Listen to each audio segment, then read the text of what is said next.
വളക്കടയിൽ നിന്ന് മരുന്നു മാറി നൽകിയതിനെ തുടർന്ന് കർഷകന്റെ 300 ഏത്തവാഴകൾ നശിച്ചതായി പരാതി. ഇടുക്കി കഞ്ഞിക്കുഴി പഞ്ചായത്തിലെ വാഴക്കർഷകനായ ചുള്ളിക്കൽ ഫ്രാൻസിന്റെ 5 മാസം പ്രായമായ ഏത്തവാഴകളാണ് നശിച്ചത്. ചുള്ളിക്കൽ ഫ്രാൻസിസ് എന്ന കർഷകന്റെ 5 മാസം പ്രായമായ 300 ഏത്തവാഴകളാണ് വളക്കടയിൽ നിന്ന് മരുന്നുമാറി നൽകിയതിനെ തുടർന്ന് കരിഞ്ഞുണങ്ങിയത്.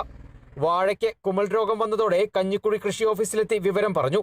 തുടർന്ന് കൃഷി ഓഫീസർ നിർദ്ദേശിച്ച മരുന്ന് കഞ്ഞിക്കുഴിയിലെ സ്വകാര്യ വളക്കടയിൽ നിന്ന് വാങ്ങി തളിച്ചതിനെ തുടർന്ന് വാഴകൾ പഴുത്തുണങ്ങി.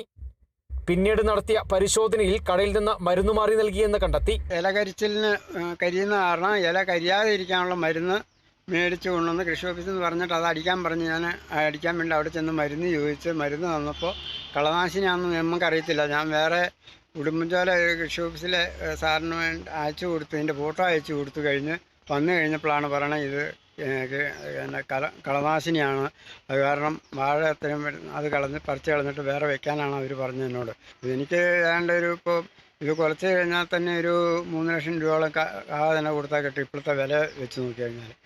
ഇപ്പം തന്നെ മുടക്കം എനിക്കൊരു 60-65 രൂപയോളം മുടക്കുണ്ട് ഈ വാഴ ഇത്രയും ചെയ്ത്. കർഷകൻ ഇത് സംബന്ധിച്ച് കഞ്ഞിക്കുഴി കൃഷിഭവനിലും കഞ്ഞിക്കുഴി പോലീസിലും പരാതി നൽകി. പലരിൽ നിന്നും കടം വാങ്ങിയും ലോൺ എടുത്തുമാണ് ഫ്രാൻസിസ് കൃഷിയിറക്കിയത്. 3 ലക്ഷത്തോളം രൂപയുടെ നഷ്ടമുണ്ടായതായി കർഷകൻ പറയുന്നു. Kerala vision news, Idukki.